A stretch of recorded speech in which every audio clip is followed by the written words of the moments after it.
has been very impressive in the hands of Simon because it can kill so very quickly with particular draws. And so that's always a very scary thing where Seth really can't keep kind of a little shaky 6-carder. Hopefully things break my way, because if he does that, he could die as soon as turn 3. All right, Cedric, prediction. Who do you think is going to take it down? Well, 2 great players, 2 very, very interesting and fun decks. I am going to go with Seth Manfield, who feels pretty confident in the matchup. Saw him testing against Logan Nettles in the corner, huddled up with his team, and he felt the matchup is good enough for him, and he has enough interaction to be able to kind of bob and weave his way to victory. So I'm going to go with Seth. What about you, Riley? I'm going to make things interesting and take the opposite perspective here. I'm going to go for Simon Nielsen. He's already made history with 4 consecutive top 8s. I'd love to see him put a bow on the history that he's made, Maria, this time by winning the 4th Pro Tour or top level event that he's top 8'd. Boros Heroic is certainly not my style of deck, but Simon Nielsen, certainly my kind of player. I love the energy that he brings to Magic tournaments. I love the fact that, when he says, I'm just happy to be here, he means it. Absolutely. You really do. So I'd love to see him succeed. Obviously, Seth Manfield, one of the all-time greats, someone who's no stranger to success, and it wouldn't be the worst thing in the world for him to win either. But I really, really hope that Nielsen gets across the line, because that positivity that he brings to the game, it is infectious, and we need more of it. Absolutely. Couldn't agree more, Riley. It's time for the finals here at Pro Tour Murders at Karlov Manor, and I think it's going to be a great one. I'm going to pass it on over to Marshall and Monty with the call. Thank you, Maria. Welcome to the booth here. We're getting set for the finals. That's Monty DeVudy. I'm Marshall Sutcliffe. It's a great pleasure to bring you coverage of Pioneer here in the finals. We're going to be playing best 3 out of 5 as we work our way down with Seth Manfield and Simon Nielsen, 2 heavy hitters facing off against each other with pretty different approaches to the format, all told. Yeah, definitely both pseudo-aggressive strategies, but Seth definitely more towards the mid-range side with that almost combo of Splinter Twin, of having Sorin plus Vein Ripper. So different approaches, but both wanting to be proactive, which is really winning out here at the end of the weekend. Yeah, who has the ability to stop the other one better? I think Seth is the one that has more interaction, while Simon is really all in with protection. So if Seth can line up the removal spells well, and we saw in that previous match with Chris Larson, the best success that Chris had was using Thoughtseize and Fatal Push to disrupt what Simon was doing. And Seth has all those cards. So I think that's the strategy for success for Seth here. Let's take a look at our players as they enter the feature match area. There's Seth Manfield with a stellar resume, including Pro Tour champion, World champion, and look at Simon Nielsen. He is stoked to be here. That's your reigning Player of the Year. Love that intro from Simon. He also was part of the World Magic Cup winning team back in 2014 for Denmark, where he's from. Seth's from the United States. There was a famous play actually in that tournament. It was the Dane Blast is what it was ended up being called. There's a card called Dune Blast from back then that was, let's just say, a timely top deck that won them the championship. Yeah, Simon not the captain of that team. That was Martin Muller, but yeah, Simon was a young buck. Yep. That was relatively early in Simon's career as well. He had only been playing for a few years when he made it onto that team. Yeah, he was the fresh face of that team, and certainly now that it's been many, many years since then, Simon has proved that what we all knew back then as well, he deserved to be there, and he deserved to be here, and certainly he has the Hall of Fame-worthy career that we expected of him. Nothing to kick things off here for Simon just yet. He's got land go. And on the other side, Seth Manfield's going to be on the play and the first on the board with the Blood Tithe Harvester. This is sort of the worst type of hand for Simon. There's only 1 creature and 1 protection spell, and given you're playing against a deck that has removal, especially with that Blood Tithe Harvester on the board, Simon can't even afford to play the creature here. He has to pass and wait for the creature to have the Lawrence Escape backup. So no play until turn 3 is a near disaster scenario for Simon here. Yeah, it's one thing if you have to wait till turn 2 to play your 1-drop and then leave up a protection spell, but when your creature costs 2, play's not available. But especially just on 1 threat, no chance he can run it out here. So he's going to play Sacred Foundry tapped and pass the turn back, and Seth Manfield gets to capitalize on the lead that he's already built. I don't want to prematurely call a game, but this hand from Seth is bonkers. Like, Wow. Sorin is a removal spell in and of itself at the cost of a Mutavault or whatever, but also Fatal Push and Bitter Triumph and this Blood Tithe Harvester means there's 4 different removal spells available for Seth for Simon's 1 creature, and if you count each protection spell as an extra creature, right now the math is 4 removal to 2 creatures from Simon. That's not a great ratio for Simon. And of course, the bottleneck will be mana as well, so you can only deploy so many of these protection spells in a turn cycle. Simon draws his card for the turn. He did find another threat. This time it's a Monastery Swift Spear, and you can see the other side of Simon Nielsen. You saw him screaming, jumping as he came out. He's stoked to be here, but this is what he can do. He can change gears into the contemplative player that he is. Look, Simon is a happy guy. Simon is a wonderful competitor. You love sitting across from him. But when push comes to shove, he understands the impact of this match because we talk about however many top 8s he's had in a row, 4 in a row. We talk about Player of the Year, but Simon hasn't won an event in these 4. This is the finals. This is his chance to be a champion again.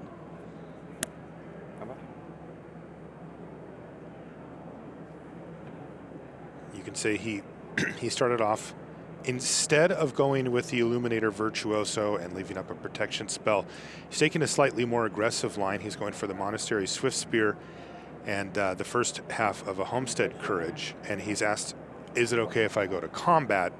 Basically saying Fatal Push or not so much.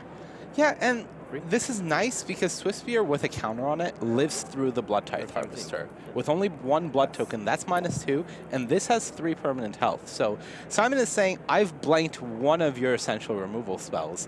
Now I can feel comfortable passing the turn with a protection spell, and you'll have to have 2 just to deal with the Swift Spear. And notably, Swift Spear is the worst threat in this Boros Heroic deck. All of the other creatures that gain counters when they're targeted, they're all better as your win condition. So Simon really throwing this Swift Spear to the dogs here. Interesting, Seth Manfield not going to use Fatal Push here.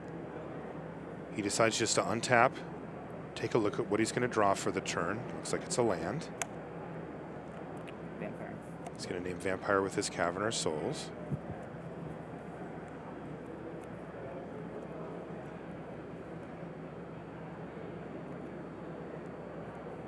What is the plan here for Manfield? He has Smuggler's Copter.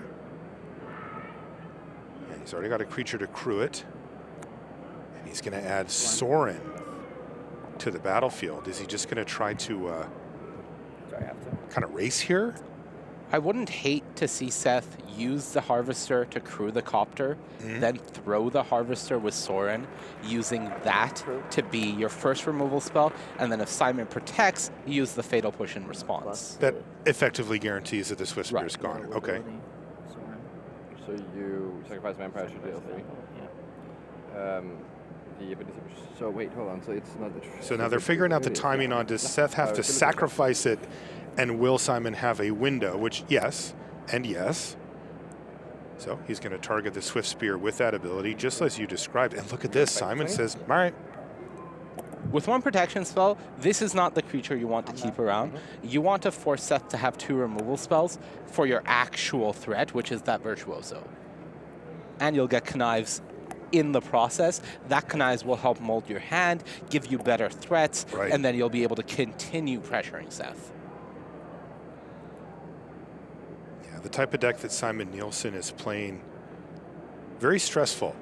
It leaves you basically no wiggle room. You can't make a mistake. If you lose a threat because you got a little reckless or you didn't sequence correctly, like, it's over. Like, the way I describe this deck is explosive, but fragile.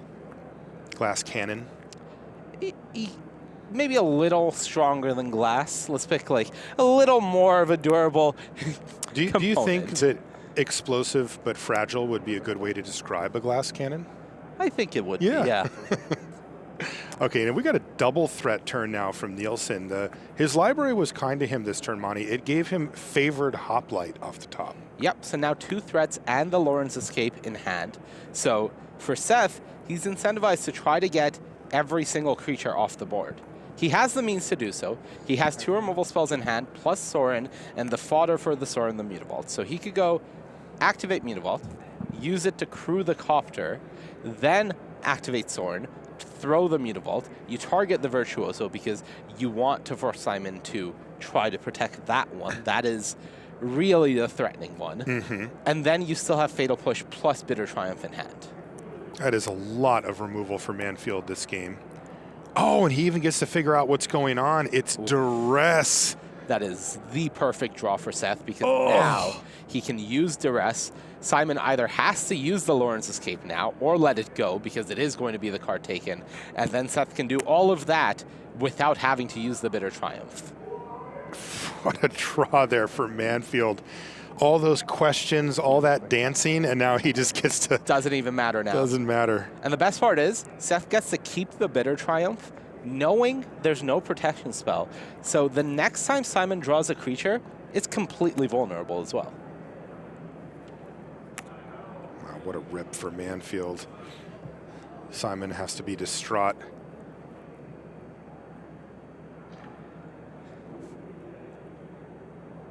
Now he still has that Mutavault play that you described, right, Monty? Yeah, you can activate the Mutavault, then you use it to crew the Copter, then you activate Soren for that +1 middle ability again. You throw the Mutavault at one of these two creatures, and with your remaining land, you can still Fatal Push the other creature.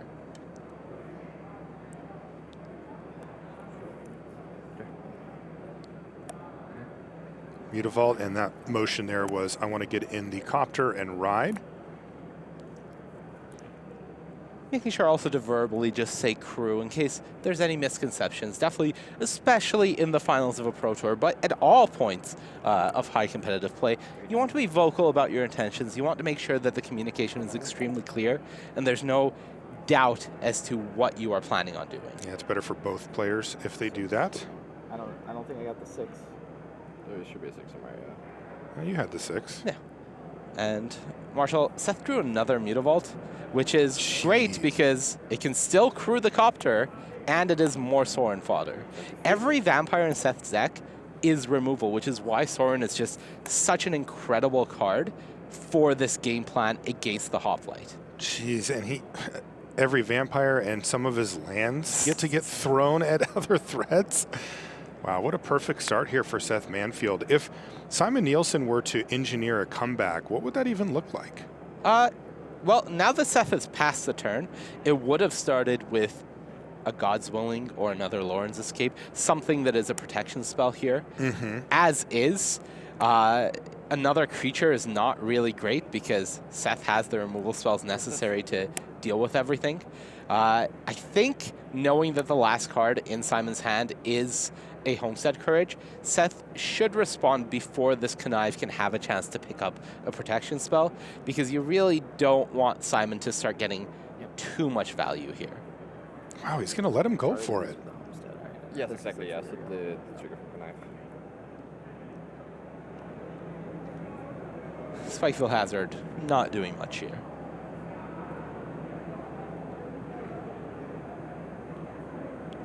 This is Connive resolving now for Nielsen. Homestead still on the stack technically, but of course because it was cast from the graveyard, it is exiled. Going to be. Right.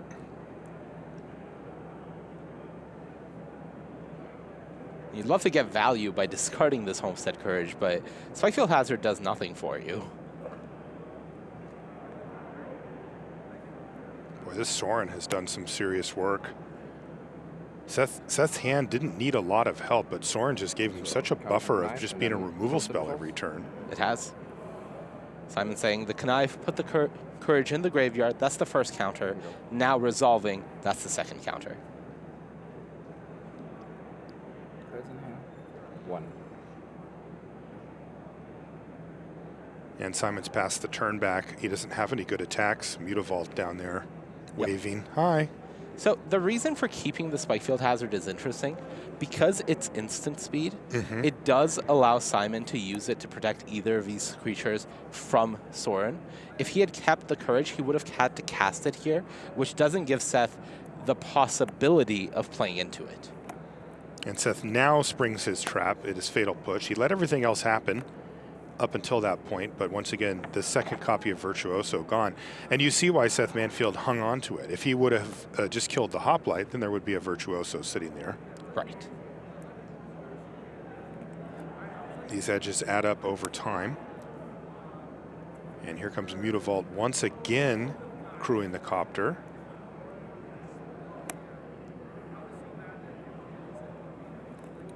Mutavault. Animate Mutavault.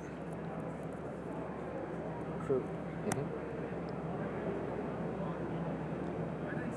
Can't understate Smuggler's Copter this game either. It's been fantastic. It's been responsible for all the damage that's come across outside of that one hit with a Harvester. And if you look at all those cards in the graveyard. There's a Takanuma, there's a Swamp. Lifelink guns.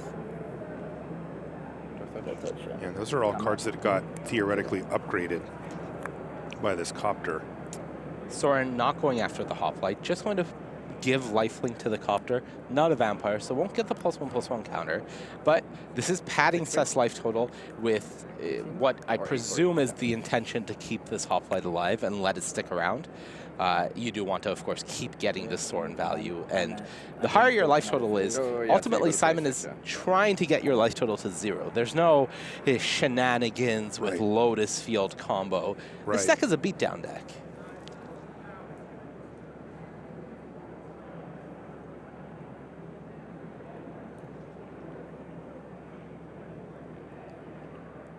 Not only Simon with 4 lands, Gigantha is in the discussion. That card is in the companion zone waiting to get picked up, so Simon does have access to it should the game head in that direction. Yeah, Seth has had a mostly reactive hand. Really just the Copter and the Bloodtithe Harvester have been the 2 best threats. He's kind of turned everything else into either removal spells or they just were removal spells. And this is the nature of the matchup is Simon, other than the Reckless Rages, doesn't really interact with what Seth is doing at all in terms of pressure. He is purely defensive with his protection spells. That is his form of interaction.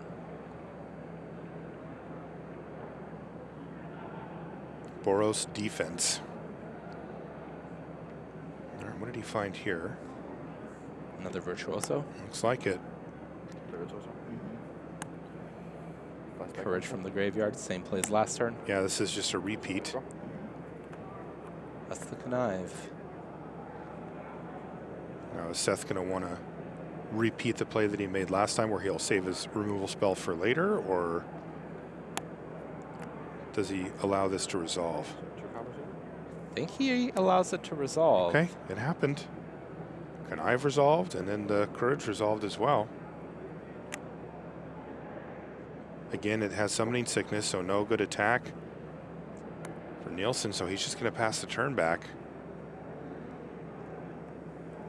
Things have been moving slowly in Seth Manfield's direction.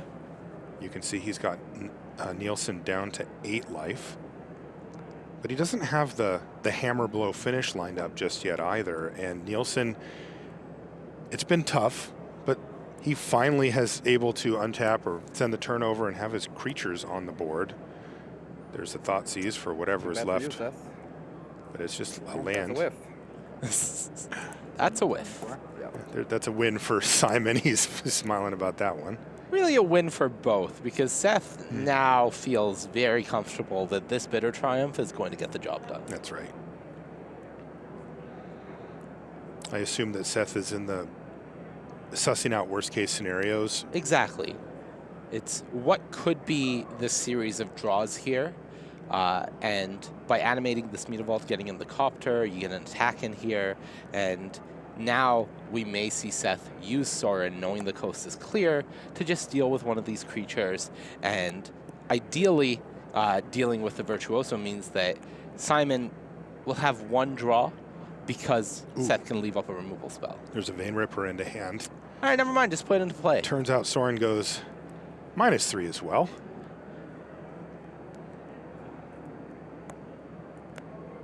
I think that should all but guarantee it. Is this going to go from 7 to 4? This is Simon Nielsen is guaranteed staring at that die. It should just be at 8. Can he not find the 8? What's going on here? Anytime Seth is hesitating which number this is going to, that's a sign that the -3 is in the discussion. It's in play. No, he is actually going to 8. And he's just going to play it safe, safe, safe. Use the Mutavault to take down the Virtuoso. I love it. You go land. There is no land. Yeah, he actually discarded it. Right. You don't need the Bitter Triumph here. Again, with just a land in Simon's hand, it would take an incredible series of chain draws to be able to do this. And it's just so unlikely that now Seth can go Soren, put Vein Ripper into play, crew the Copter, hit you for 3, and then Bitter Triumph anything, and the game is over. Ideally your own thing, just because that is less likely to get protected, but it really doesn't matter in this spot. Simon does get to come away with a little bit of pride from this game. He attacked for 1 there. Yep, 25. So down you go. He did pay the mana to put Jagantha the Wellspring in hand, but that is way, way too late.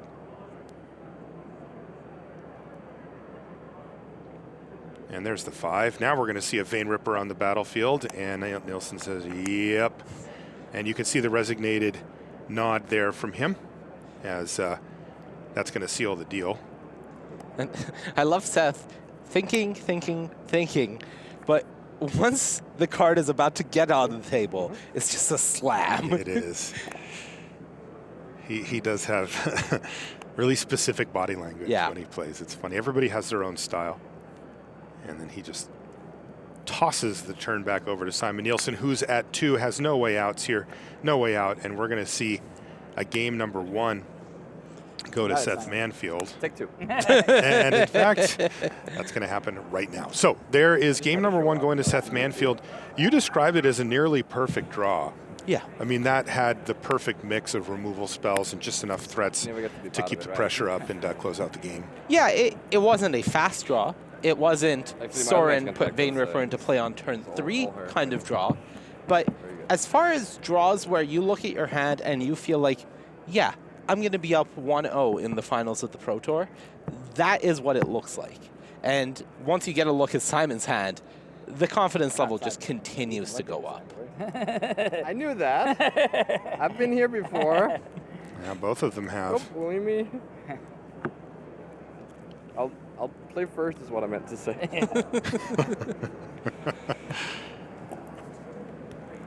You can see that there's a professional respect between these two players. They're both very experienced now.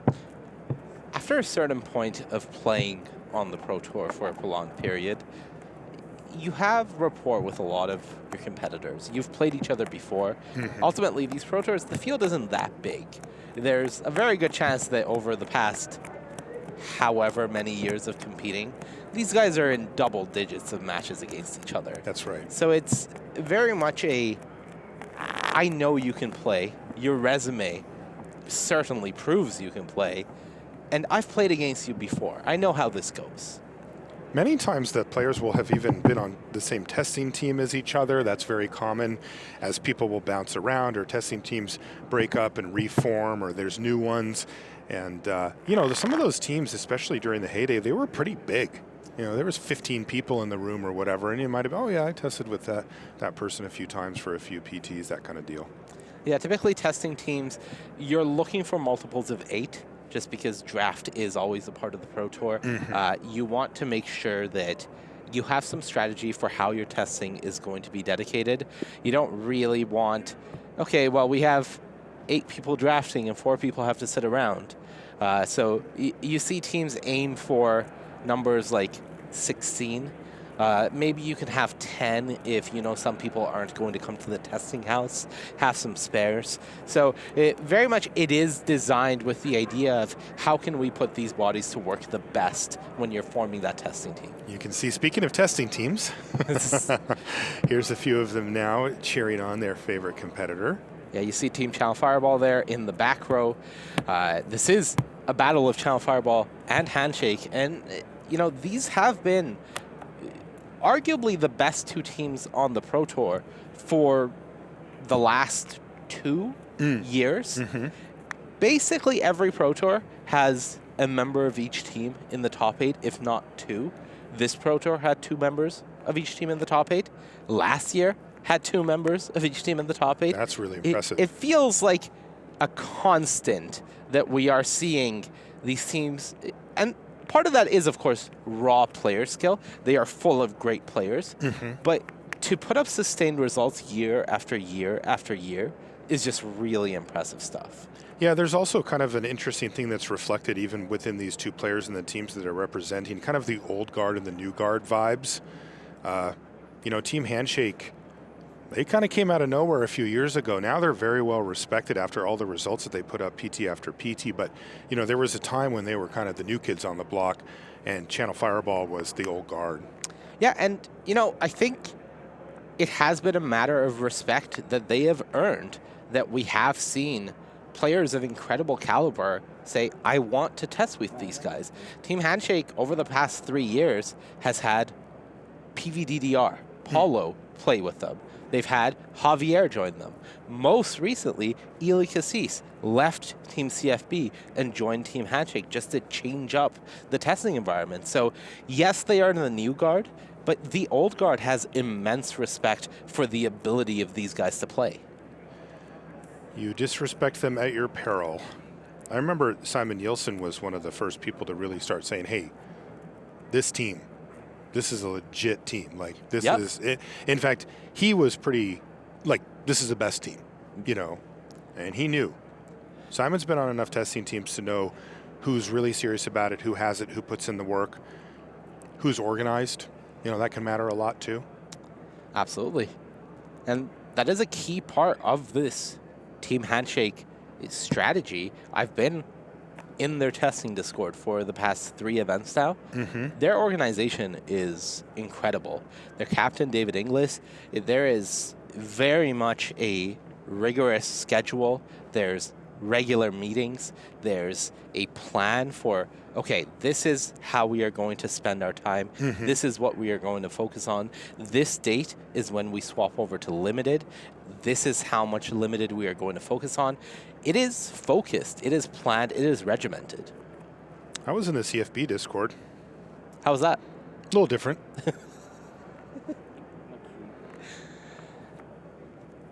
Seth is mulliganing here. He did take a 6. It looked like he had a keepable 7, but he's looking for specifics here. Perhaps Fatal Push, that type of card he really wants to see in his opening, particularly on the draw here, and you can see why. There's a favorite Hoplite turn 1 from Simon Nielsen.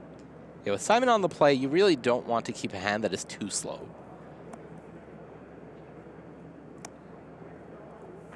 Interesting. A Thoughtseize is going to kick it off for Seth Manfield. Yeah, Team CFB, their testing style is based on years and years of experience with each other, and then also just testing for the PT. It is no nonsense. Right. I mean, well, there's plenty of nonsense. I shouldn't say that, but the testing part of it is I was going very to say, straightforward. Luis is in right? there, so there's nonsense. But even in there, you know, he's pretty dialed in. Like if you pay attention, the information that is presented is dense and it matters, and you have to listen to all of it. No, it's very true. Before I was with Team Handshake, I was in the CFB testing Discord. I tested with them when I played a Pro Tour a couple of years ago. They are very good at what they do, and one of the biggest things to be said about them, they are currently the innovation team of the Pro Tour. They are the ones that brought this Vampires deck. We have seen decks like Orzhov Venture coming out from them. Eli Cassis won a Pro Tour with that one. Last year, Reed Duke won with Is It Creativity when there wasn't really a big support for that deck. It's really impressive. It takes real guts because there are plenty of reasonable options that you can take, especially in a wide open format like you were talking about Reed last year in this tournament here in Pioneer, that you can say, look, I'm just going to play, you know, fill in one of the big 3 decks or whatever. And you're like, I'm fine. These are powerful cards. I know how to pilot them and it's going to be okay. But they, you know, really found this deck. They were talking about it for a while, you know, a few weeks out. And it's been, well, it ended up being the best deck in the field. Absolutely. How good is his start here for Nielsen? You see, he's being more proactive this time. After getting Thoughtseize, he's just going for it. It's good but lacking. Something Nielsen and Seth know, and the reason Seth went for the Thoughtseize. Information is king in this matchup. Of course, removal is actually king, but part of the deception game from Simon is as long as he's leaving mana up and Seth doesn't have information, Seth has to be aware of protection spells. When Seth fires off that Thoughtseize and sees there isn't a protection spell to be found, Simon knows Your turn. the jig is up. Ooh, So speaking of, missed that's line no drop. land drop there for Seth Manfield. Right. So Simon knows two things. He knows he can't bluff protection, and he also knows Seth is going to be slow. So the more aggressive Simon gets here, the more likely he is to close out this game before Seth can get his footing. It's a big attack. Is there a land on top of the library here? You saw the 10th District Legionnaire come in. It has haste. And next turn, the fireworks could really pop off for Nielsen. If he can untap with his threats, you can see he's got Monstrous Rage and Ancestral Anger and another 10th District Legionnaire. Really no bad top decks for him there. I think that Legionnaire was a Phantom. It had already been played. So You're right. just the two threats, but of course the pump spells are very much there. Seth has at least one more Fatal Push here. It looks like he did pick up another one for his turn. So the Fatal Pushes give him a fighting chance here, but every time Simon draws a threat, the chances of Seth winning this game go down because he needs to dwindle what Simon has access to. Is he passing the turn here? It's scary, right? There's a draw step there, but does he realize that he needs to get like a 2-for-1, like some type of blowout scenario here, and that's what's going to have to happen to keep him in this game? Yeah, he's hoping that Simon doesn't have free reign to go for an Ancestral Anger or Defiant Strike to draw more cards and chain draws. Because if Seth just taps out and uses Fatal Push, Simon goes, okay, Ancestral Anger, Whatever's I'm not left. worried. Right. And here now Seth can deny a draw, and that gives him a chance in this game. Seth taking on a little bit of extra risk, but recognizing that he absolutely needs to in this scenario. Things need to go very well for Seth if he's going to draw out of this and not just be dead before he does. You don't have the luxury of playing around anything here. And there's Monstrous Rage on the 10th District Legionnaire. That's going to get a Scry, a +2/+1, a monster roll, 6 and damage. a +1/+1 counter. Yeah. Does he have enough to finish? No. Seth's at 4. We're at 18. 17. I took a pain to do that. But Simon, he's out of gas. He has a removal spell on the land. And if Seth does indeed have a third push, as we can see in that graphic, then technically stable. Realistically, dead to a pretty stiff breeze. Quite But a few technically, top decks. technically stable. I'd rather be technically stable than dead, and that's what Seth now, again, see, this is the beautiful part. Now he's going to change gears and not give Simon the chance to top deck a protection spell because he can actually clear the entire board away. Yep.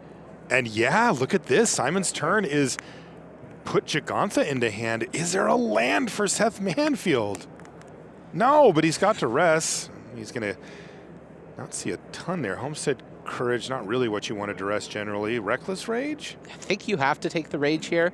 1 pump spell versus 2 pump spells here doesn't really make a big difference for Seth, so at least take the removal spell that could clear off this board. Should you ever draw a land, be fortunate enough, be blessed by a second land from your deck.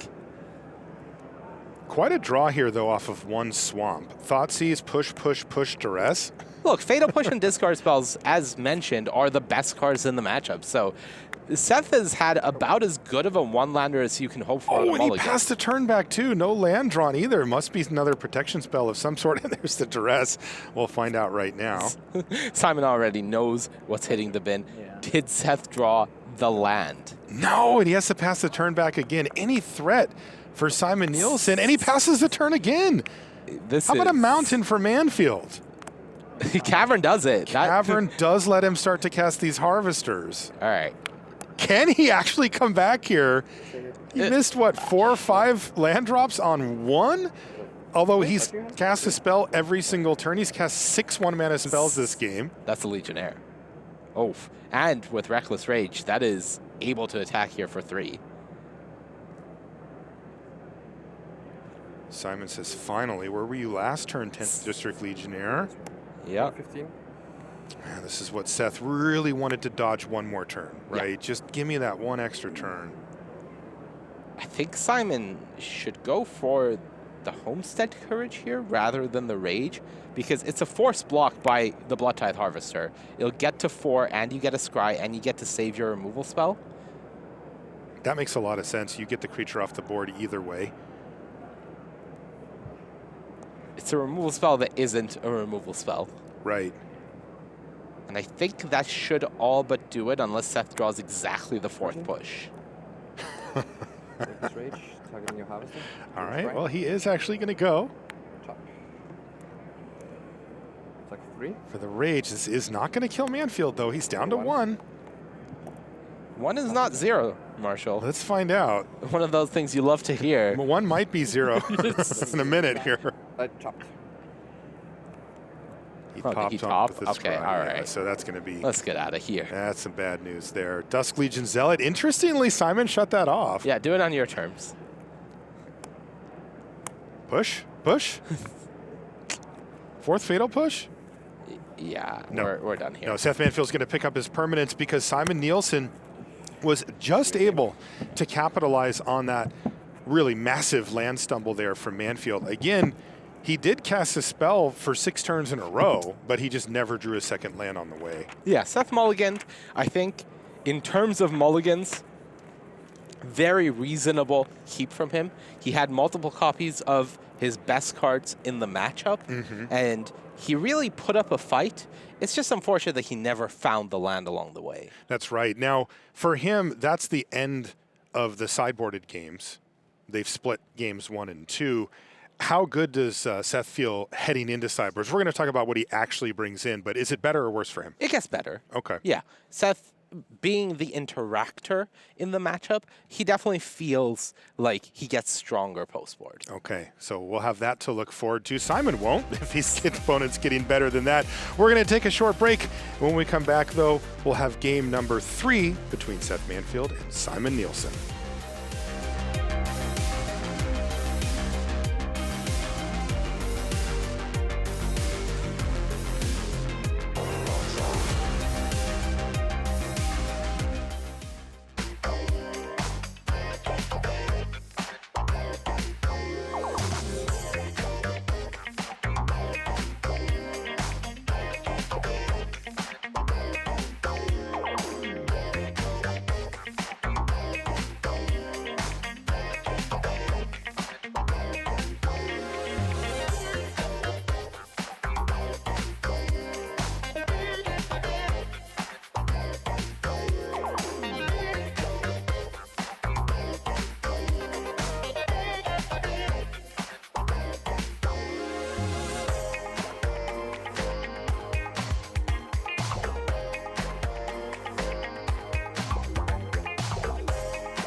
And welcome back to coverage here at Pro Tour Murders at Karlov Manor. Marshall Sutcliffe with Mani Devuti, and we are in the finals. We've got Seth Manfield and Simon Nielsen facing off against each other.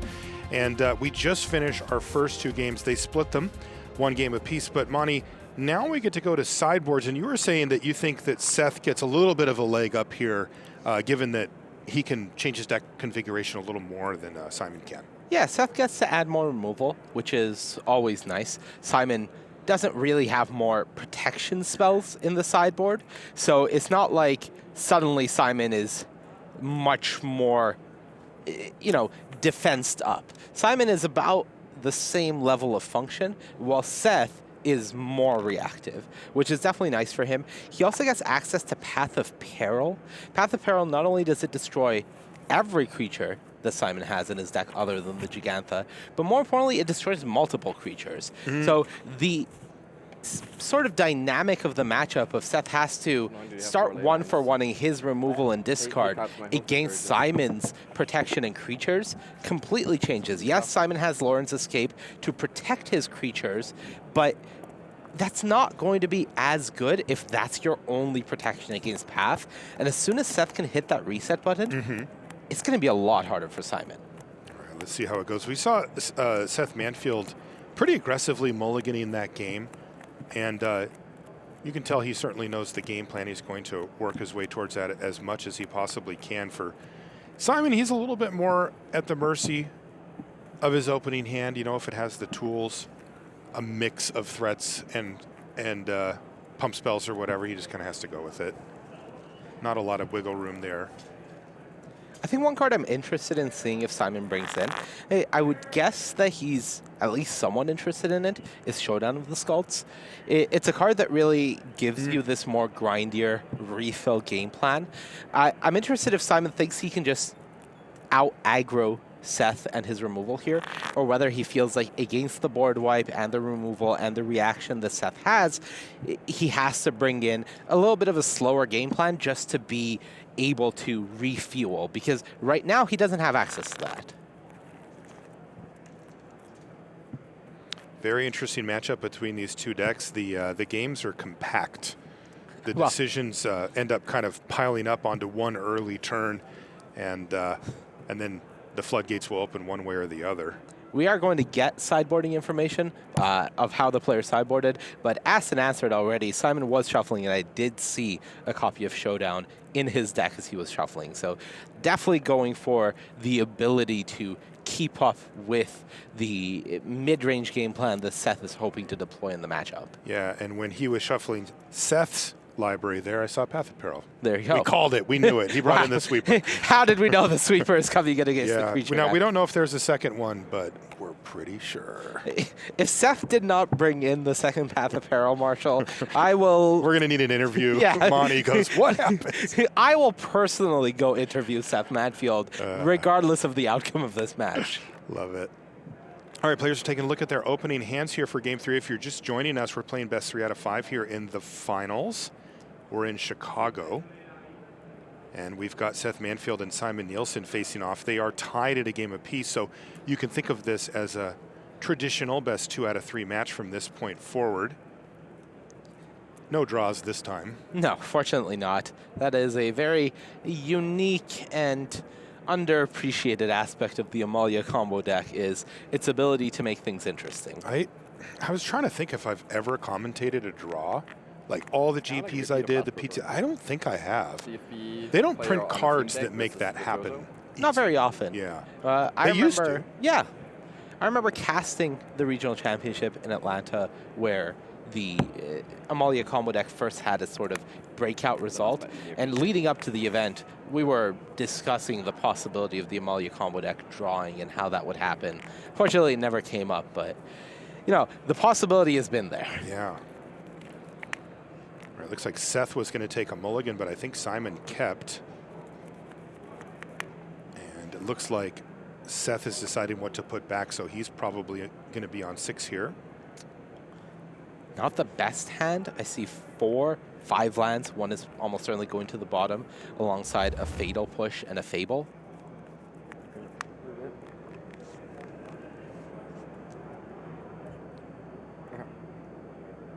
He's at wait. Yeah, just wait. Just wait.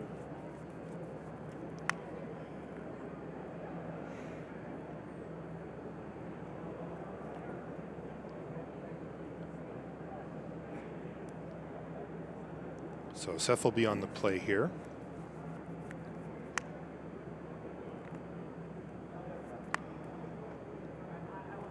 This is a pretty nice hand from Simon. You really want a mix of lands, pump spells, and creatures if you're in Simon's seat. And Hoplite, 2 Legionnaires, 2 pump spells, and 2 lands is about the perfect mix.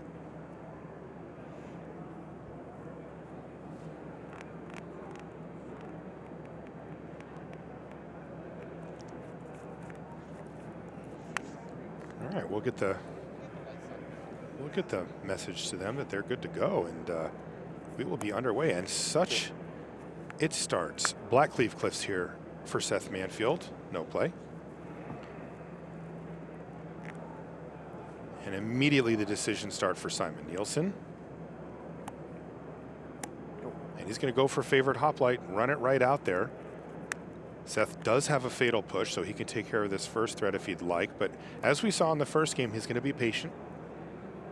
If he had the follow-up, if he had a turn 2 play, or if he had a second removal spell, I wouldn't be surprised to see it fired off there. But as things stand, you really don't want to use your only removal spell on a lone Hoplite, and then have your opponent go another Hoplite, Ancestral Anger, or Swift Spear Anger. You want to keep the option up for yourself. Okay. Oh, he's going to pass the turn here. Just the one removal spell, though, right? Just the one removal spell. Is this risky biz here, or is he just not going to use it? You have to do this. You have to take the risk of Simon having a protection spell to try to get the value of Simon going for Anger, Anger or Defiant Strike. You have to try to get value out of this, because otherwise your hand is just all lands, and Simon will just favorably beat you there. So you read this, desperation's probably a strong word, but this is something that he needs to go for upside that he wouldn't normally have to. He's milking value. Yeah, and he's trying to. Right. If you, but couldn't this just backfire on him pretty badly? It could, but if Simon has it, you're going to lose anyways. Okay. Speaking of it, there's 10th District Legionnaire, and he's just going to chip in here for 3 damage. There's no mana available to do any augmenting of these creatures, so he's fine with just attacking. If you want to kill one, go for it, but there will be one left over. I think this is great for Seth. Now you Fatal Push the Legionnaire, untap, play Fable. That'll almost certainly live. And then you'll untap and be able to discard 2 of these lands and find actual gas, and you're only at 19. So the first 2 turns of this game, yes, Simon's hand is good and Seth's hand is bad, but they've gone about as ideally for Seth Manfield as you can hope for given the situation. Okay, so now he gets to resolve one of the red cards that they splashed for. The origins of this deck was actually a mono black Vampires deck that Paul Rietzel was exploring on Team CFB, and it evolved into this a little more mid-range version that gets you Blood Tithe Harvester and Fable. I'm sorry, who? I'll tell you about him another time. What year is it? Yeah. It was great to see Paul out here playing. I miss having him at the PT. He was a steady participant for such a long time. Yeah, and he has the Hall of Fame invite, but I don't think we saw him at all participating last year. So it is incredible that he decided to participate in this Pro Tour, used his Hall of Fame invite, and had this massive of an impact that the entire team went with the deck that he originated. Yes. Well, not the entire, but most of the team. And now they're in the finals. Yeah, it is 2 crazy. players in the top 8. Yeah, Paul ended up playing the mono black version. He liked it a little better, but this mid-range version is the one that kind of made its mark. Okay, well, nice turn there for Simon Nielsen. He got the Ancestral Anger and got the card off of it. That has to be a relief. Then Homestead Courage added to the damage total. It ended up being 5, so Seth Manfield's down to 14. But this is the big Chapter 2 here, because Seth has had a hand that really needed some extra help because it had too many lands in it. And now he can ditch a couple of those. You see he's got a Vein Ripper in his hand too. Maybe even find himself a Sorin. Get the party started here. it's kind of what he needs because most importantly, Simon found the God's Willing. So he has the protection spell up now, and with 2 copies of Showdown as well, he has the refuel. So if Seth doesn't find Sorin or something powerful to get through this hoplite or go over top of it right now, this game is not going to last very long. Okay, it ended up being Preacher of the Schism and a Blood Crypt. That does not meet the description that you just outlined there, Monty. No, and I think what Seth will probably have to do is play Preacher here, pass, then the next turn, assuming you have a next turn, by the way, that's never given against this heroic deck, though it looks likely, he'll have to throw away his Goblin Shaman to get a treasure just to drop down Vein Ripper. The problem is Vein Ripper isn't GG against this deck like it is against some other decks. The sooner you play it, the better it is, but be low enough in life or your opponent's creature big enough, and suddenly that's not really helping you anymore.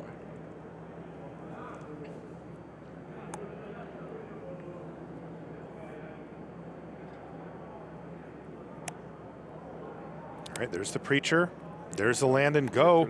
Also, the Vigilance from Homestead Courage came in handy there on that hoplite, keeping that Goblin Shaman back, forcing Seth to decide either I need the mana, I have to throw it away or not. Right now, also, it's worth noting, because of God's Willing, there's 2 different colors of creature on the battlefield, but if that Goblin Shaman does need to get thrown away and it ends up being like Preacher plus Vein Ripper, that's very susceptible to a game-winning God's Willing to push through this hoplite. Yeah, very underrated aspect of God's Willing compared to Lauren's Escape. Lauren's Escape gives Indestructible, so it protects you from sweepers. When you're worried about Azorius control in the metagame, for example, you really want Indestructible to protect from something like Supreme Verdict. But when you want to push damage through, protection is really king there. And this is the one of Marshall, the one of fun of God's Willing. Yeah, I was just looking at the list, and it's just the one. Lauren's Escape 4. Yep. It really does speak to the metagame that Simon and his teammates that played the heroic build on Handshake expected when choosing how to split this. Homestead Courage on Flashback is going to allow a nice big attack here from the hoplite. Kind of want to see Preacher chomp this. I don't know if it will, but that is, of course, you know, we have information that Seth may not. We know that Simon has access to God's Willing to push the damage through, but you have to feel like if you're in Seth's seat, your life total is very precarious here. So if you can keep it up a bit, it would be a lot safer. Down to 8, he's going to take it. I think that spells Doom. Simon can just pass, probably play the Spikefield Hazard as a cave. Make sure that you have mana for Showdown as a refuel should you need it. You don't want to add another creature to this board and then get Path of Peril. Right. If Seth draws Path of Peril here, things get interesting. Or even Liliana of the Veil. I think he brought 1 copy of that in. God's Willing, useless against those cards. Correct. Ooh, that'd be really interesting.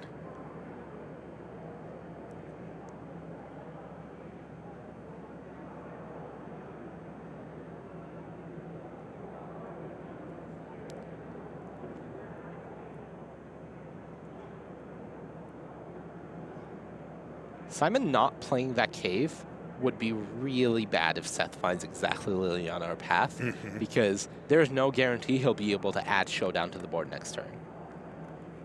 Oh, he did play it. He's going to pass the turn. Let's see if Seth Manfield can find one of those 2 answers that gets around God's Willing. Sorin. Oh, it was a Sorin, Okay, now which we've talked about. that's interesting, because right now, Seth has no trample. With Reflection flipping face up, that is a red creature as a blocker. Yes. But also, now, you can put Sorin into play Vein Ripper, attack with your Preacher, and also make a Vampire because you are the player with the lower life. I believe that Vampire is white, so that's a 3rd color of creature being added to the board here. You're right. Suddenly, God's Willing, not looking so great. Also, if Simon Nielsen wants to block the Preacher, and have his Hoplite survive, he'll have to use another targeted spell of some sort. Marshall, This is getting really interesting for Seth. because next turn, Reflection can copy Vein Ripper. That thing is not legendary. Double Vein Ripper, huge attack, and if anything dies, you're not surviving. It's just going to be lethal. Right. It's 12 in the air. The Vein Ripper itself dies. You sacrifice it at the end step. double That's crit. 4 right there. If Soren's still on the board, this could just end in a turn, and Simon has very little to say about it. Currently, of course. It's funny, Simon usually has something to say about everything. -1. And he's going to -1. There's the Vein Ripper. That Soren was a huge draw. I would love to see this attack from Seth. Give him an insurance policy. Also, Get a little drain. it hits. Yep. Be hard to imagine Simon wanting to expose himself by starting to fire something off just to try to eat the Preacher. Although now that I say that, it is just Mutavault back. Yeah, you attack with Shaman, you attack with Preacher. Mutavault wasn't the luxury you had before because you needed to play 6 for Vein Ripper. That's not an issue anymore, so Right. Seth is well and truly safe from God's Willing. If he can drain a little life here from the Vein Ripper ability, that's great. I think Simon was pretty priced into using the Spikefield Hazard now to take out Soren at the end step. Yeah, I think, honestly, if we had an advantage bar, firmly in Seth Manfield's favor That is now. crazy. That is because outrageous. When Simon Nielsen passed the turn, that would have not been the case. Soren tends to do that. There's the Vampire. There's the token. Seth is attacking with both. It's so much easier for Monty and I and you at home when we can see all the cards and know everything, but Seth figures this stuff out without the information that we have. So impressive. And I think something Seth has figured out is Simon's hand is weak. And part of that is the awkwardness of bringing in these Showdown of the Skulls. I didn't think it was a given from Simon, though very likely, just because the more you dilute your deck, the more you make it likely to get stuck with 4 mana cards in hand. There's only 18 lands in this deck. 4 mana cards in an 18 land constructed deck is a play very 18 real lands cost. with my limited deck sometimes. Yeah, I guess with the Spikefield Hazard, you have 2 more, so that's 20. But, you know, Simon chose not to play the Hazard as a land there. Right. With double Showdown in hand. Let's see what Simon thinks, because things have turned around. Whatever game plan he had in his head when he said go last turn has completely fallen apart. It was probably built around God's Willing and being able to get in somehow to finish the game next turn. That is no longer on the table. So Simon has to completely reconstruct whatever his plan was from scratch. And he's not going to like what he sees. He does not have a hand to reconstruct here. There's essentially 2 dead cards. Those Showdowns have no text, given you are facing down a nearly face-up lethal next turn. So that is out of the question. So that's 2 cards gone. You have a Spikefield Hazard that isn't really doing anything. I guess he could target the Hoplite, Sure. have it survive and eat the Preacher or the Goblin. It's going to survive anyways here. I guess against the Preacher, Yeah, it has it's Death Touch. Death You Touch. have to protect it. But really... Yeah, but, I mean, we're not talking about great plays here, right? I Right. mean, This is desperation. right. Plays you can make. Okay, it's going to be God's Willing this time, though. I think this is him saying, I need the Scry. Oh, that is brutal. And that does cost a life, right? So, yeah, there we go. Don't want to miss that one. That's bottom. And it's going to the bottom anyway. I wonder what would go to the top at this point. Ancestral Anger, it's Trample, start and it's a chaining things. draw. So it's... I don't even know if Monstrous Rage is enough. Maybe it's enough to force your opponent to have to... It's enough to force your opponent to have to block with the Vein Ripper, and that Okay. gives you an out. But I think any good draw from Simon, I think, begins with a copy of Ancestral Anger. Where's his Hazard going? Is there a... world where it goes to Seth, like because of thinking about, okay, I need anger into monstrous rage, some absurd 3-card. I think it's chain. reasonable to play for the win and go face. It's either going as The Soren obvious or it's place going is as Soren, face. right? Yeah, but that assumes that this game is continuing and that you are winning it or alive or anything. Okay, this is kind of interesting. This is the one non-red or black creature. Okay, but it's also it's an exile, so it doesn't drain. No drain. Okay. There's also, though, treasure token and mutavault, All right, here's the sweat. which is colorless. Ancestral. Survey says, is it trample? Is it another legionnaire? It's a virtuoso.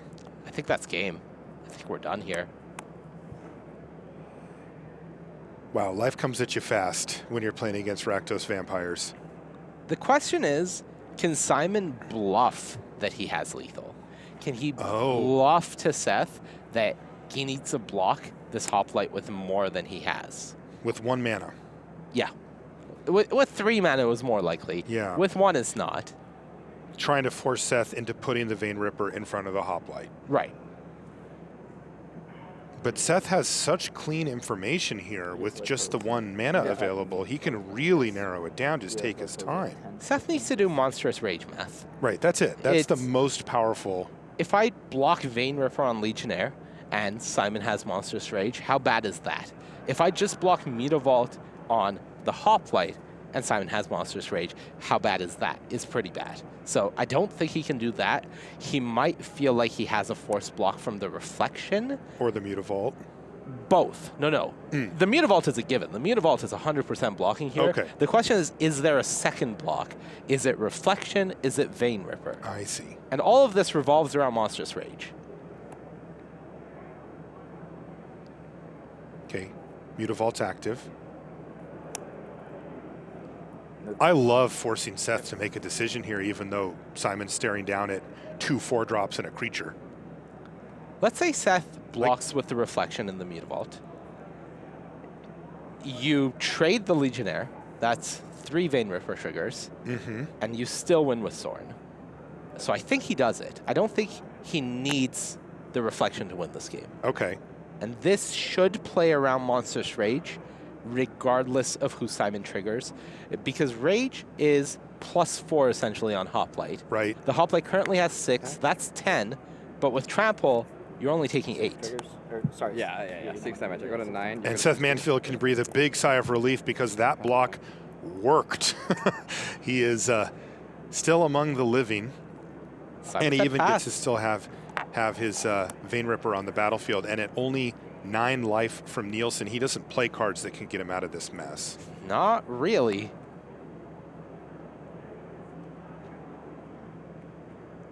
So he can use one of Soren's plus abilities and just attack for lethal. Yep. Is there any way that Simon could gain a life or interrupt this? There's a card in Simon's sideboard, Light of Hope, that gains 4 life at instant speed. So I think Seth just needs to do... There's no way he brought it in, right? I don't think Seth... I mean, if you're Seth's seat. I don't think you assume Simon brought it in, but you do the math regardless. It would cost Simon a life to cast it.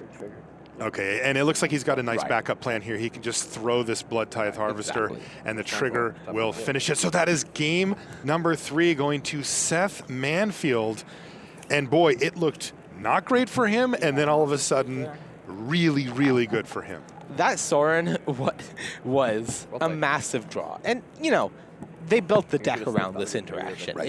This deck came into existence because Soren put in Vein Ripper.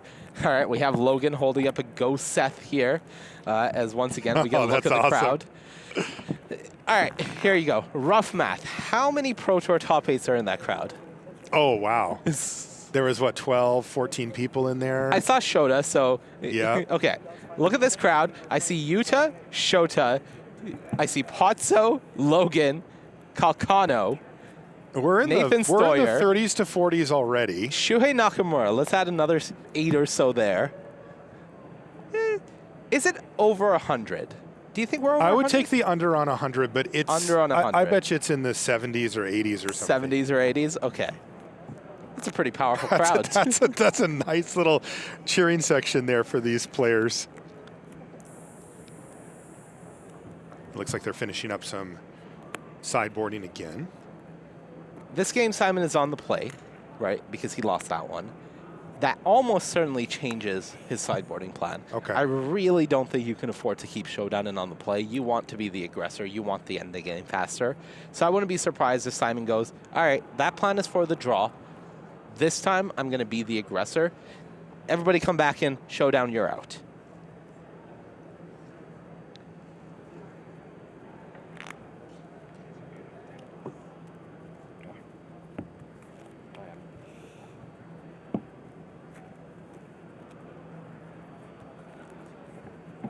Of course, we'll get confirmation from our table spotters of how they exactly sideboarded, just to be sure. Is Simon supposed to get easy wins with this deck? Like, are there draws that it kind of doesn't matter what the opponent has? Or is this the one where he's got to just fight it through all the time? It always matters what the opponent has, because the more explosive your draw is, the more vulnerable it is. However, this deck is fast. This deck is the only deck that really combats the speed. This and I guess Amalia, combats the speed of Lotus Field combo in the format. Lotus Field is a turn 4, turn 5 deck. In comparison, Heroic is a turn 3, turn 4 deck. Now, when speaking to pro players and they give you these types of timings, this is how fast the deck wins without being interacted with. And it's the matchups where they are both quote-unquote glass cannons that you can really see those types of timings come into play. For example, in Heroic against Lotus Field, Heroic is favored because they are ships in the night, and Heroic usually wins a turn faster. Yeah, we call that gold fishing, right? Exactly. It gold fishes on turn 3, turn 4. It's just a turn faster than Lotus Field most of the time. Once you add any sort of interaction, whether active or perceived, and you have to play around it potentially, things slow down. Yeah, it's got to be annoying for Simon to have to play against all these fatal pushes. Yeah, it's not fun. Not the best. Yeah. If you're just tuning in, we're in the finals here at PT Murders at Karlov Manor. I'm Marshall Sutcliffe. I'm with Monty Devuti, and we're bringing you coverage of Seth Manfield versus Simon Nielsen. We've got two very heavy hitters with really great resumes fighting it out. Currently, Seth Manfield leads 2-1 as he's found his way through that last game. They split the first 2 games, which, as you know, are pre-sideboarded. Now we're into the sideboarded games. But Seth, it wasn't looking great for him for a little while there, but a Sorin changed all that. Yeah, I think Simon's hand started out great, then slowly devolved and got a bit more awkward. Part of that was drawing 2 Showdown of the Skulls and not the lands to cast it. Part of that was just Seth's draw wasn't that mid-range draw, really. It didn't have that much removal, so he went for a Fable, and suddenly he started to smooth out his hand and his plays, and Simon was stuck there holding Showdowns instead of multiple pump spells, or most importantly, a spell to give Trample. That he had one of those, Ancestral Anger, and he was forced to play it too early just to get more cards, and it didn't yield him more Angers or Monstrous Rages. And then he fell to the card that so many have fallen to this weekend, the Vein Ripper. There was almost 2 of them. Almost. We almost saw a copied Vein Ripper, but it actually wasn't necessary for Seth to finish that game, and he was able to do so. So players are taking a look at their opening hands.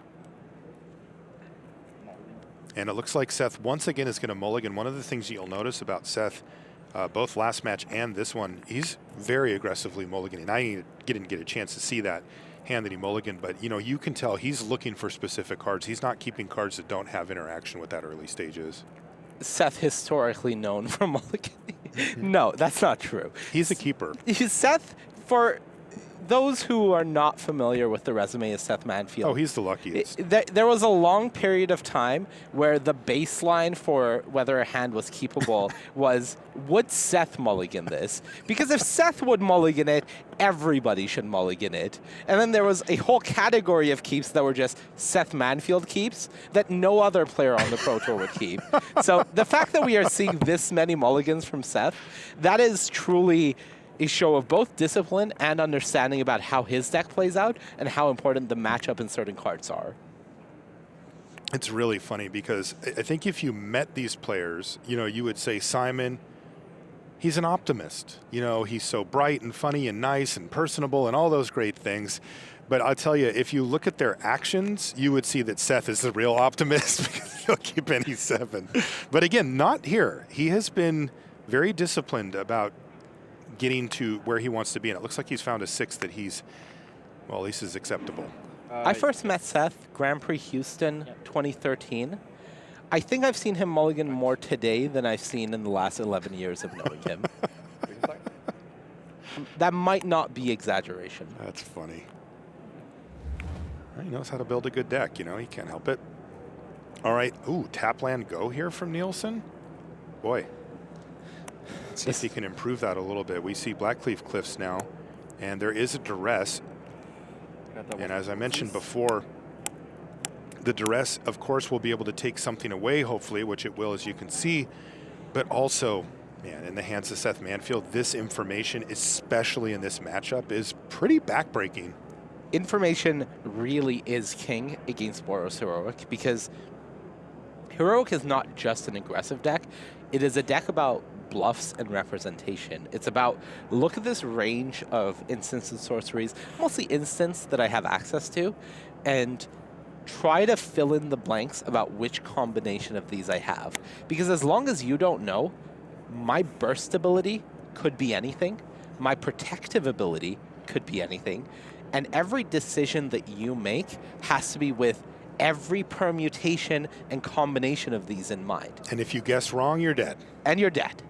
But as soon as you get the coast is clear, uh-oh, now you're playing with full information. And Seth is still, by the way, as it was Illuminator Virtuoso that came off the top of the library for Simon, so Seth still knows all the cards in hand. He did end up taking Monstrous Rage, which is kind of the finisher, the hammer blow, the most impactful get damage through card that the deck has access to. Seth drew Fatal Push. Did he really? He's going to pass the turn back again. Like this is the type of information that he can get because he knows all the cards in Simon Nielsen's hand. Sure, there's a little bit of risk he could take here. It's a favored hoplite off the top, though, for Nielsen. Is he going to start with a Homestead Courage?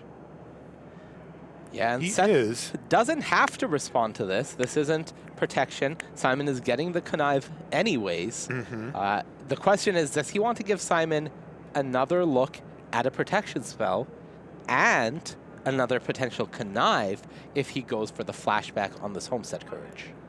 And the answer is no. No. So he's going to stop that right now.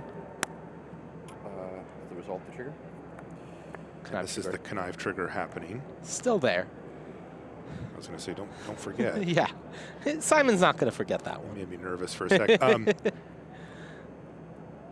He picked up an Iganjo.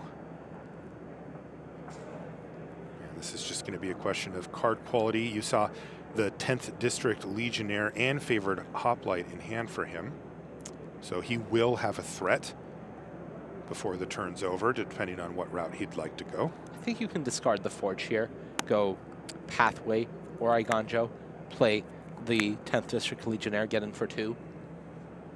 And then start to try to rebuild. And if you take a look, that would work quite nicely for him because Seth's next turn looks like it's going to be Fable the Mirror Breaker unless a Sorin or something comes off top of the library. Working favorably is a stretch when your opponent plays a Fable and is at 18 when you're on this deck. True. But you do have a threat going. You have a threat, for sure. That's kind of more than we've seen. I mean, he did win a game here, but he's had a hard time.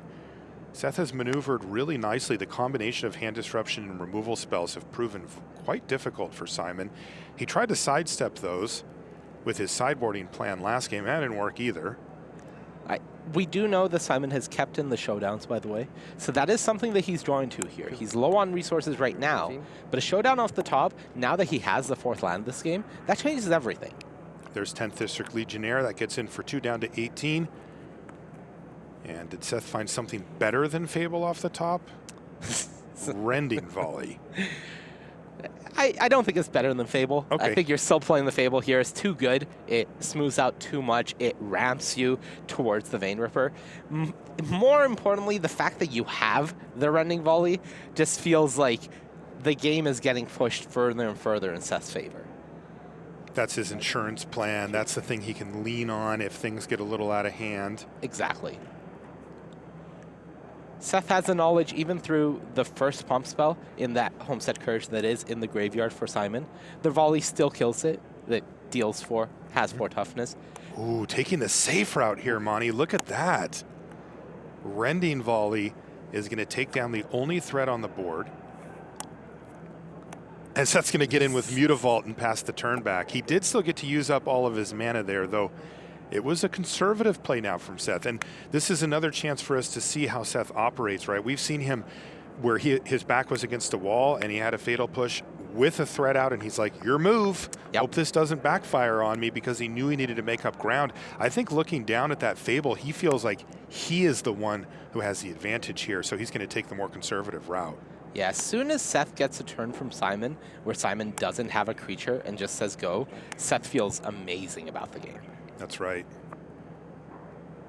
So this is going to be Defiant Strike on the newly, freshly cast Favored Hoplite. Yep.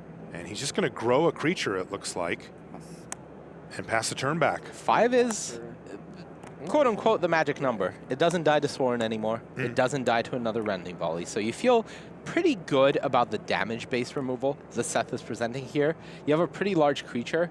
Simon's hand is just Iganjo, so he is in essentially top deck mode with 1 decent creature. So if Seth finds a removal spell, that's pretty good.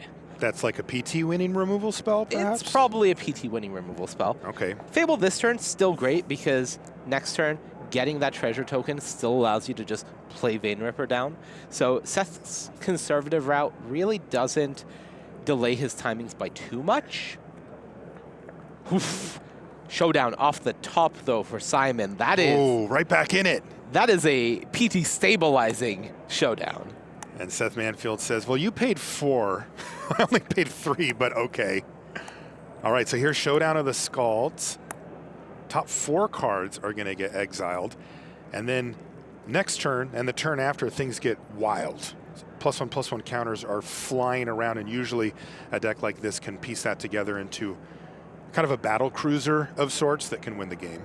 Yeah, Simon does have access to that Iganjo, so if he wants to play this and play Defiant Strike this turn to push more damage through, he can.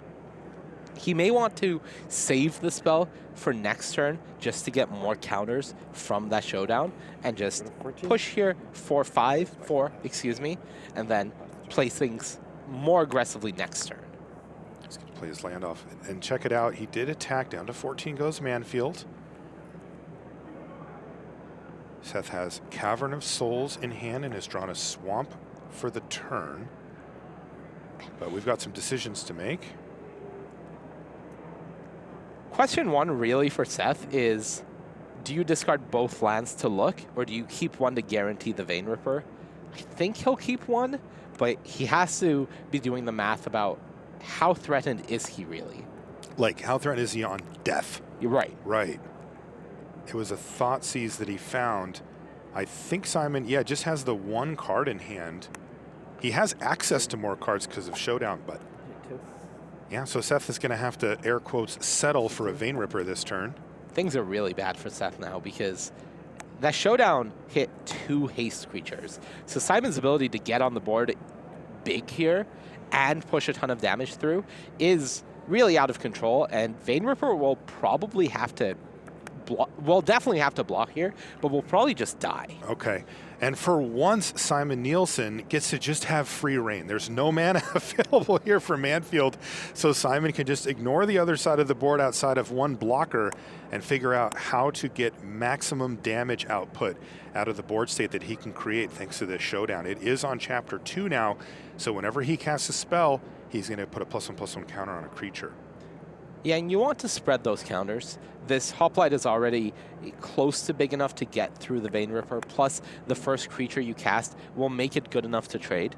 So you'll start with a creature, put a counter on the Hoplite, then the second creature can put a counter on the first creature you played, and now you start spreading the spells with that Defiant Strike still available to you. We have Luis Scott Vargas in the chat, and he was saying, I think maybe you just bin both. You kind of need something. And this is kind of why, like, if this was going to be your turn, or your play for the turn, you may just be dead even with the Vein Ripper out. Right, because this is face-up information, right? The Vein Ripper knows that these 3 cards are guaranteed coming. These counters are guaranteed coming. And you're probably being forced into a bad block that is hopefully a block. At worst, at best, a trade, and if you're really unlucky, it's just a chump. It's just a in which chump. case, it's Path of Peril or bust there. It says a lot about Showdown of the Scalds when you can play a Vein Ripper and it's like, well, that's not what I want. If Simon can push through enough damage and force a game 5 here, that will be one of the first times, though, that we see Vein Ripper not just be it. Right. Especially in a creature matchup. This is definitely the matchup where it can be not it. This is a matchup where Simon can just present too much damage and just force enough stats that Seth is chump blocking. And this is what Simon's doing again. I think he's relishing the moment here because he just gets to do math and figure out the absolute best sequencing as far as distributing these counters, who's going to get targeted with, in this case, a Defiant Strike. What could he draw? He's gone through all of the cards off a Showdown. That was an insane reload for him. That was a fast top from Simon. So right now, the Hoplite has 5 power. The Legionnaire has 6 power. The Swiftspear has 2 power, I believe. Yeah, Lauren's Escape means that whichever of the big creatures Seth blocks, the Vein Ripper's dead. And I don't think it's just Path of Peril here now. So Seth is going to have to block with Vein Ripper, lose it. So with 5 power on the Hoplite and 6 power on the Legionnaire, if Seth risks it and blocks the Swiftspear, saying, I have to hope that this card in your hand only adds 2 power and not 3, which I believe is correct here. 1 counter from Showdown, 1 counter on the creature that is targeted, wouldn't be lethal. The question is, can Seth take that risk? He's got 2 Path of Peril that he was able to bring in out of his sideboard. That feels like the way out. 2 powered Monastery Swiftspear, just like you said, Monty. You know, with the invisible power of Defiant Strike and Swiftspear, I hope I'm doing the math right, but as of right now, Lauren's Escape on either of the heroic creatures isn't lethal. So he can actually afford to block the Swiftspear then? Seth can block the Swiftspear if the card Simon kept on top is exactly Lauren's Escape. He does. Well, check the math again. I've counted 5, 6, that's 11, and 2 more coming with Seth at 14. Mike Seegers in chat says you can't beat Monstrous Rage anyway. Right. It's not happening. Block that Swifty. This is a kind of an inside look at what it's like to sit around like in that area where we had all the pros rooting for these guys. This is the kind of discussions that happen there. Yeah, exactly. It's What should Seth do here? And, you know, the handshake guys are sitting there. The CFB guys are sitting there. They're definitely discussing it among themselves because at this point, there's nothing else to hide. There's nobody in the corner testing, okay, well, if Seth wins this, then we need to be ready for his finals matchup. This is the last match of the weekend. Everyone is relaxed. Everybody is rooting for their teammate. Everybody is getting ready to rush out and celebrate. And it's really just a matter of where does this go? Lawrence escapes here. Okay, Lawrence escape. Manfield recognizes that does not leave me dead here. Correct. There's a showdown counter to go somewhere, but Heroic isn't being triggered. This is saving the Swift Sphere, which prevents Seth from gaining some life and also prevents Simon from at least less likely to get lethal next turn. Simon will also get a Scry, but now that Seth's alive, let's do the math the other way. Vein Ripper, Goblin Shaman, that's 8. 2 Meat Vaults, that's 12. Simon's a 16. So, not enough. Not enough. And there's really no way, right, for Seth Take, to... 6 If Seth draws Passive Peril, that's lethal. Oh, okay. It kills 3 creatures, 4 creatures, and gives that +1 to 4 the triggers. Gotcha. So, Path right now, that's lethality. So it's not just to get him back in the game. No, it's to win It's the to game. win the game. Correct. And by the way, that would be the match, and it would be Seth Manfield's second Pro Tour victory. If he cannot find that card, then it looks like we're headed for a game 5. Let's see if Seth Manfield can find Path of Peril. I'm thinking of a card. Yeah. Right, there's another thing that would die, all the triggers. This is a big top Sweat deck here for time. Manfield. What is the card? Sorin. It was Sorin. Okay. There isn't enough life gain available here, right? Well, yes and no. So Sorin is 5 damage, right? So if Seth Yeah. animates a Mutavault and attacks for 10, it's not quite enough. I think Seth is 1 damage short of lethal. He can give lifelink to the Vein Ripper, or he can use the Sorin to kill a Swift Spear and essentially gain 7 life that way, taking a creature off the board, having some blockers, getting in for a decent chunk of damage, and just hoping that Simon doesn't have Trample, which last turn he didn't. So it's 15 he can do? That's what I'm counting as 15.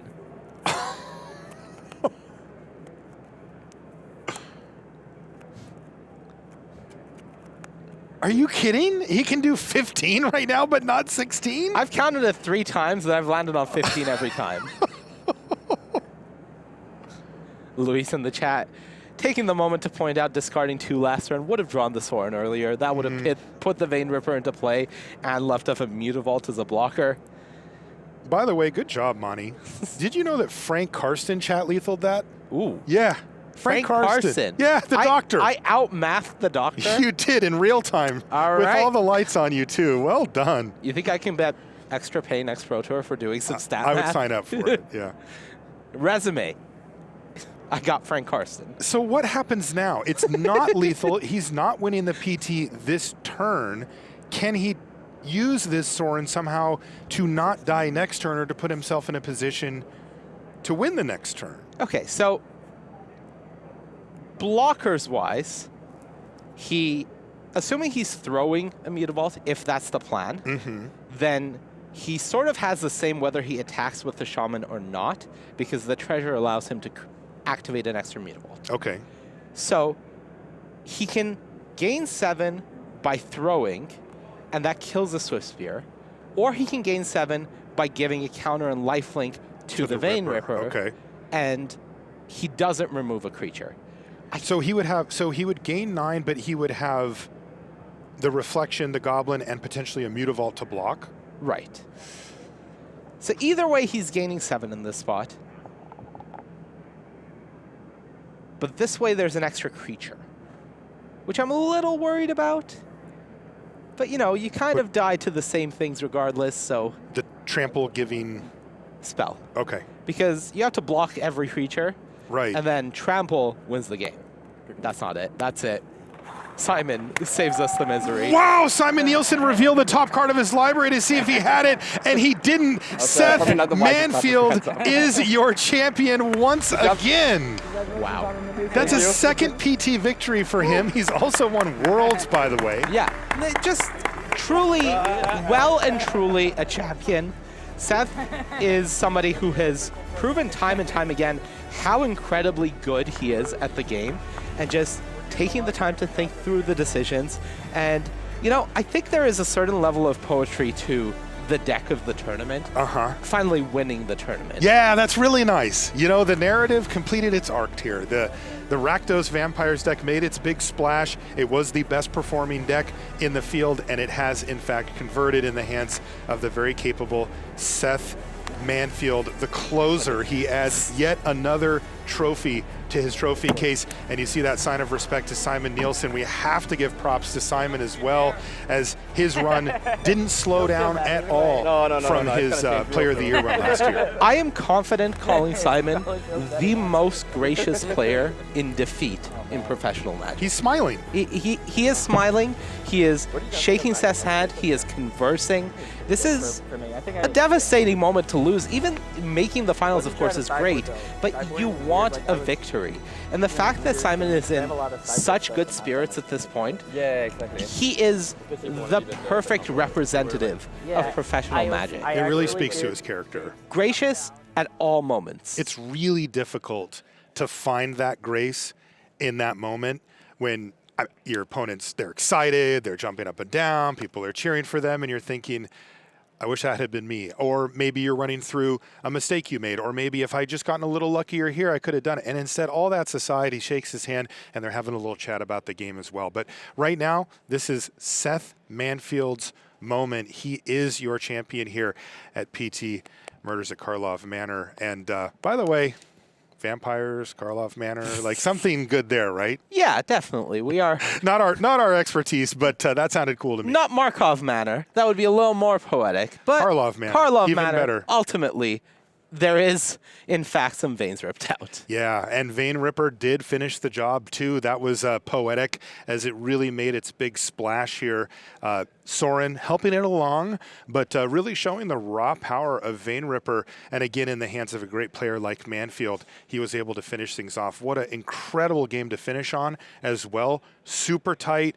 Almost a win off of that showdown. I mean, he was one damage going back the other way. But yeah, Seth Manfield is your champion. Thank you so much for joining us in the booth here. That's Monty DeVudy, I'm Marshall Sutcliffe, and we're going to send it back over to Maria at the news desk. Congratulations once again to Seth Manfield, your Pro Tour Murders at Karlov Manor champion. What a fantastic end to our Pro Tour weekend we've had here in Chicago. Just an incredible victory. And there you can see Seth, the moment of victory.